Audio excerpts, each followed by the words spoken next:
Hello and welcome to Decoding Attachment Styles. If you are new to this podcast, this is a podcast where I break down and I simplify the attachment styles and the attachment style dynamics in relationships so that you can feel validated. You can also empathize with the person with another attachment style, and you could set boundaries.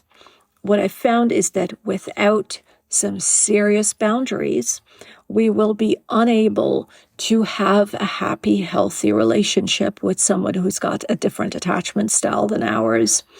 And this does not only go for someone with an avoidant attachment style or an anxious attachment style, which are known as the insecure attachment styles.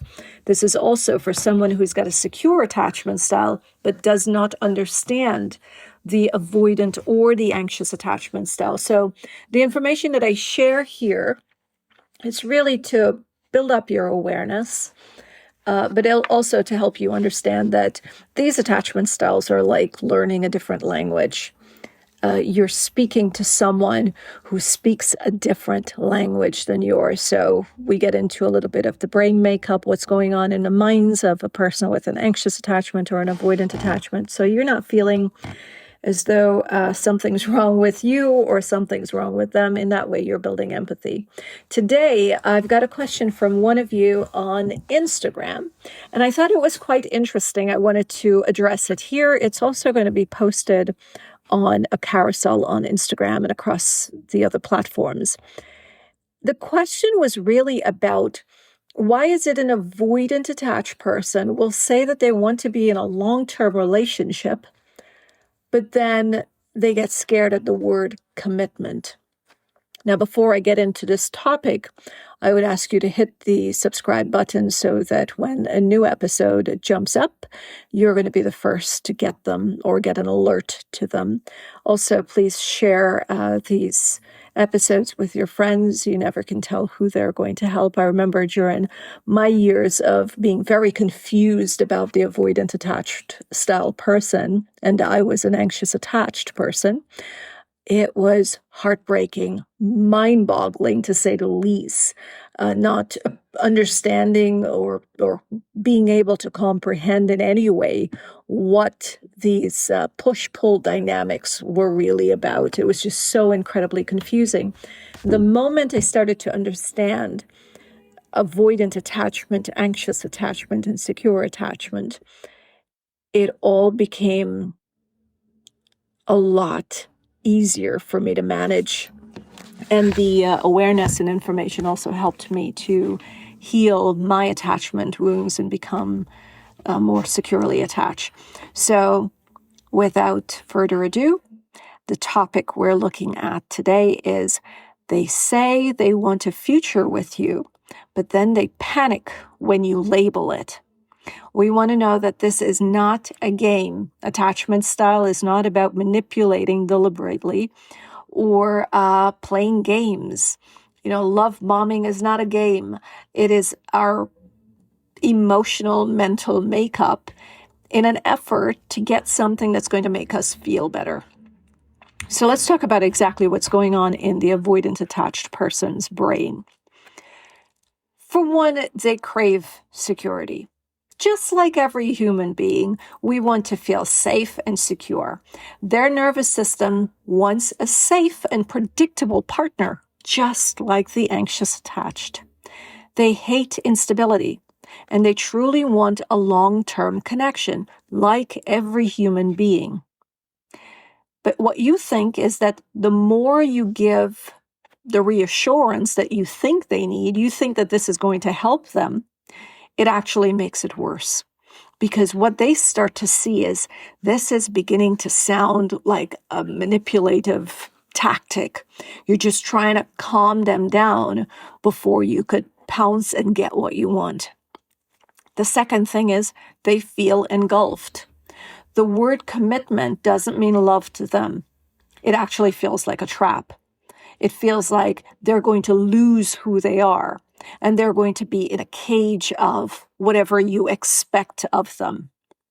Your brain hears, I want to be with you forever and all the time. If you're an avoidant attached, when you hear the word commitment, you're going to hear your partner really say, or your brain is going to interpret that as, I want to be with you forever and all the time. What their brain is hearing, let me correct that. If you're an anxious attached person, when you're thinking commitment, you're thinking, I just want to be with you forever and all the time. But what their brain is hearing, what the avoidant attached person's brain is hearing is, they're never going to be allowed to leave or be their own person again. And remember, for an avoidant attached person, losing their independence is one of the scariest things. They cannot imagine not being independent. And I'm not just talking about financially or physically independent. It means emotionally independent as well. They want to be able to choose what they like. They want to be able to say, I need space, and not have that questioned. Just as, someone comes up to you, an anxious attached, and say, I don't understand why you need closeness. I don't understand why you need connection. Why can't you just be without it? You're going to be confused, and you're probably going to get upset and irritated. It's the same thing with an avoidant attached person. They don't want that when they ask for some space, some breathing room, that they should have to answer to it, to explain why they have it. And a lot of times, because we're saying, this is confusing, I don't get it, I don't understand, it sounds like you don't want a relationship, and we keep going at it, they can disappear for days, not just hours, days, and then in some cases, weeks, because they know that coming back to you, no matter what they say, they're not going to get the break or the space that they need. Now, why do they pull back after closeness? Let's imagine that you've had the perfect weekend together and you feel closer. You mentioned seeing them next weekend, and then suddenly they go distant. You don't hear from them, no text message, they don't even respond to your texts. And you start to wonder, what did I do wrong? You question yourself. This is what they're thinking. They're thinking that this closeness was really, really good. It was amazing. I had a great time. Now I need some space to feel like me again before I can get swallowed up by the whole relationship, before I get to like it way too much and that's all I want to do. And now I'm going to forget my friends. I'm going to forget my family. I'm going to forget my work. And I'm going to lose track of everything else because I do like being with you. So what they're doing is they're pacing themselves. They want to be with you. They want to enjoy being with you. But they also know that there are other things happening in their lives, their life that's equally important and need attention, but they need to take a step back. Kind of like those of us who know when to prioritize work and when to put away the phone and emails and just be with our family and friends in the present. They try to do the same thing. There's another thing that gets them shutting down, and that's called a serious talk. Nothing makes an avoidant attached person run like a serious talk. Now, this isn't to say that they're flawed. This isn't to say that they're horrible people. What we're saying is that their brain is programmed to shut down when there's a serious talk. Why is this happening? Well, let's go back to childhood, where the attachment styles were created. Now, they're generally created in childhood. The serious talk would have meant that they did something that their caregiver or parent did not agree with. So a 4-year-old boy, a 4-year-old girl is called in because maybe they scratched up on the wall. They did a drawing on the wall and it upset the parent or caregiver. And the parent or caregiver calls that 4-year-old and says, Sarah, come on in here. Josh, come on in here. Now that tone tells that there's trouble. Now that child is scared, doesn't know what's coming. Children don't know what the punishment is going to be. They don't know what the disciplinary action is going to be. But they know it's going to be uncomfortable. And we think worst case scenarios. We drum up the scariest thoughts in our heads. The child comes into the room and they're told about the thing that they did wrong and how disappointed they might not hear that their caregiver or parent is disappointed, but they feel it in the language and the way the person shares that they're unhappy with the drawing on the wall. Now the child is left feeling like they've done something wrong, something terrible. To upset someone whose affection and attention means everything to them. Now let's take that into our adult years. I call my partner, and my partner has not worked through all of their wounds, their inner childhood trauma and all of it. And I say, we need to talk. Now, what is that person hearing? Right away, that person hears, oh boy, I'm in trouble. I've done something. What do I do? Now, what they're going to do is, more than likely, they'll come into the room, but they're not going to say anything, just like a child. They're going to keep their head down. They're going to try to be as quiet as possible because they don't know what's the right thing to say. And then they don't want to say something wrong and get in trouble. You see, we want to believe that we should be adults, but adulting only happens when we've worked through our childhood wounds. If not, we're children growing up in aging bodies. So when you're looking at what's supposed to be an adult partner, know that there's a child in there and that person behaves like a child. We can't throw a tantrum because society tells us we can't. We're going to look like a fool, and nobody wants to look like a fool. So we know how to act for society, but on the inside, we feel the same way. So the serious talk shutdown is where you're trying to have a very calm and mature conversation about the relationship, but they shut down and they change the subject, or they get very irritated. You start to think that they don't care about my feelings. They don't care about what's going to happen with the relationship. They don't care if I leave or if I stay. They just don't care about me. But what is their reality is that this is feeling like an ambush. I'm being forced in a corner, and I need to escape this pressure. So this would be one of the reasons that when you reach out to a partner, and if there's been, discomfort in the relationship, and you say, we should talk, or I need to talk, they know it's trouble. They know it's trouble. Everybody knows that. They know it's trouble, and who wants to deal with that? Who wants to deal with an uncomfortable conversation? If you're anxious attached, the last thing you want is for your partner to say, we need to talk. You're not going to feel comfortable. You're going to panic and reach out and want to know what's going on.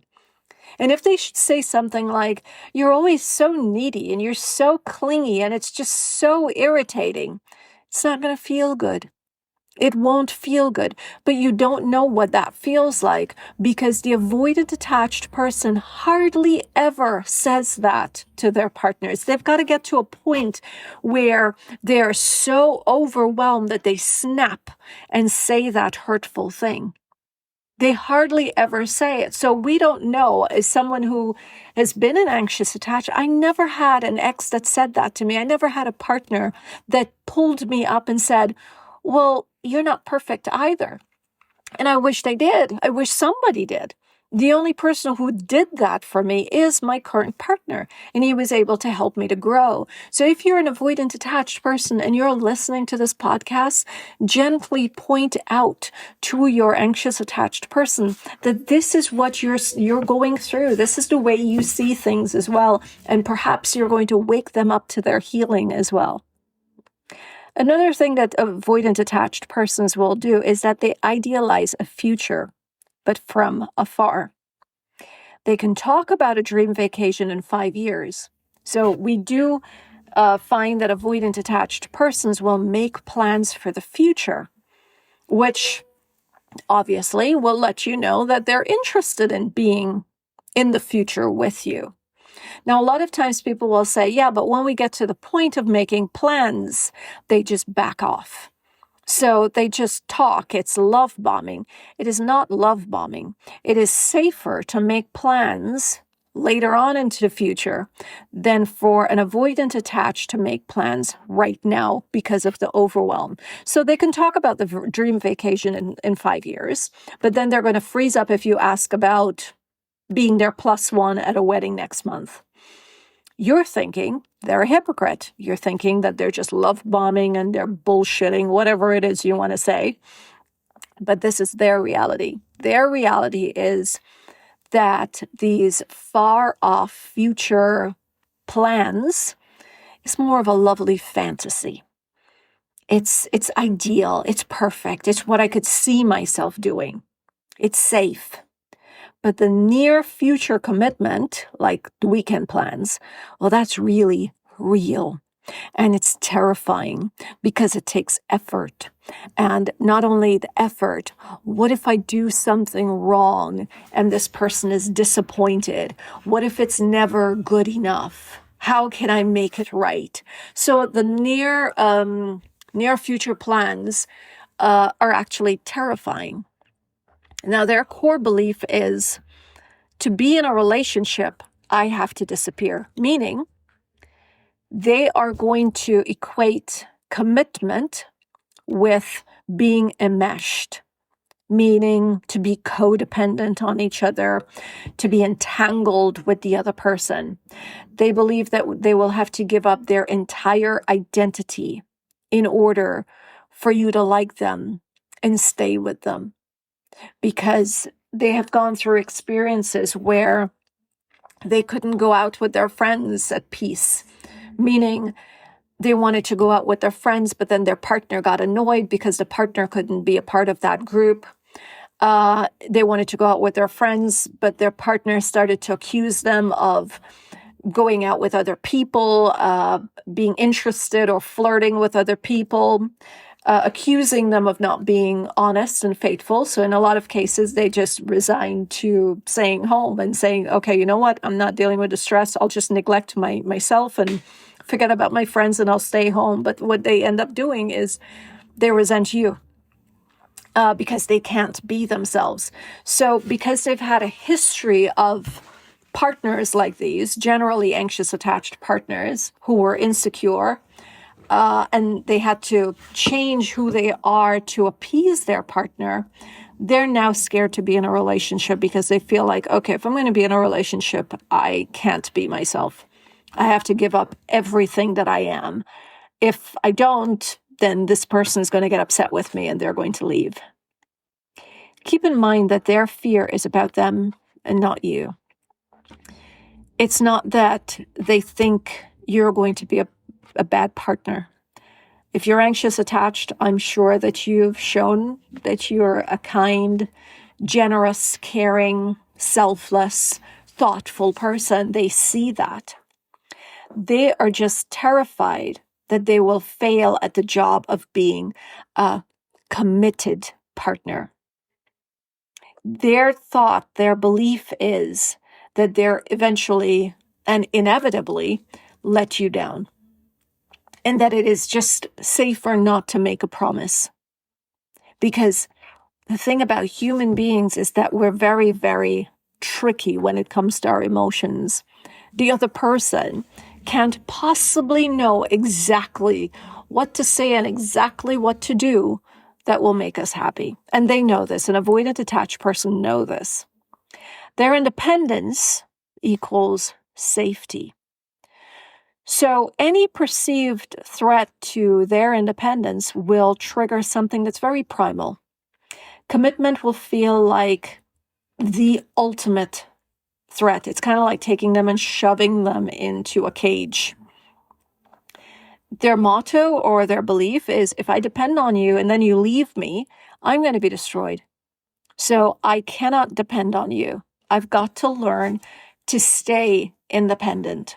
So you'll find that there are times when they're great with you and then they pull back. And that's what we call grounding for you if you want to become securely attached. It's when we're anxious attached and you want to learn grounding techniques so that you don't keep falling into the anxious patterns, you're going to have to pull yourself back from the lovey-doveyness of the relationship, and remind yourself of where you're at. Remind yourself that you are whole without the relationship. The avoidant attached does the same thing. They spend a great time with you, and then they pull back to remind themselves that they are independent in their feelings. They love you and they like being with you, but they're not going to be sucked in, engulfed by the relationship. Kind of like a bank account. I've used this analogy before. You have your income, your partner's got an income, and you have a joint bank account. You have your separate account and they have their separate account. If you take all of your money and they take all of their money and put it into the joint account, you have nothing for yourself. So what you will do is you'll take some of the money, keep it in your account, and then you put some of it into the joint account. It's the same thing with your time, your effort, your love. You have to have all of it on your own, and then you put some into the relationship, which is the joint account. What you want to do is stop focusing on the label. Stop trying to have the talk. Nothing's more dangerous to these relationships. Someone reaches out to me and they say, I need to have the thought, the talk.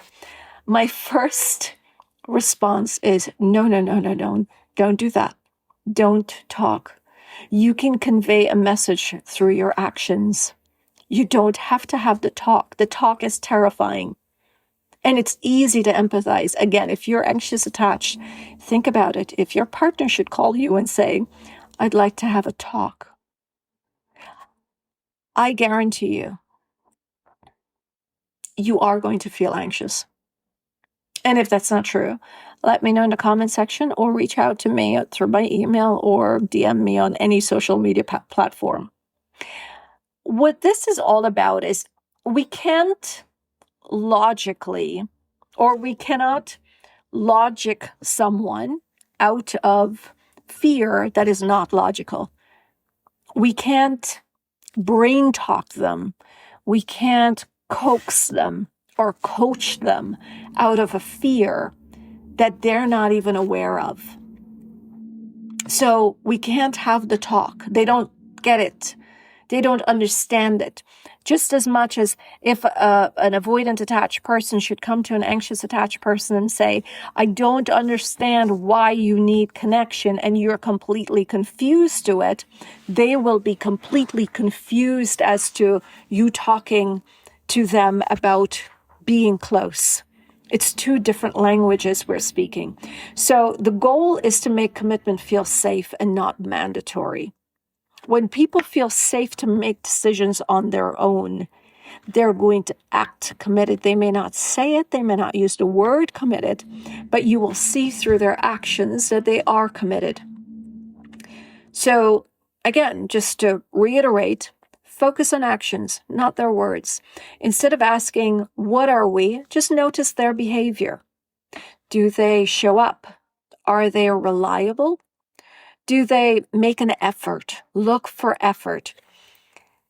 Action-based trust is their language. So if you know more about the love languages, an avoidant attached person will show their love through acts of service.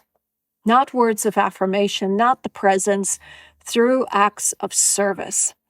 And that does not mean that they are able to be your therapist or your advisor or your mentor. They're comfortable and can emotionally commit to being a partner. Okay, so look for action and acts of service.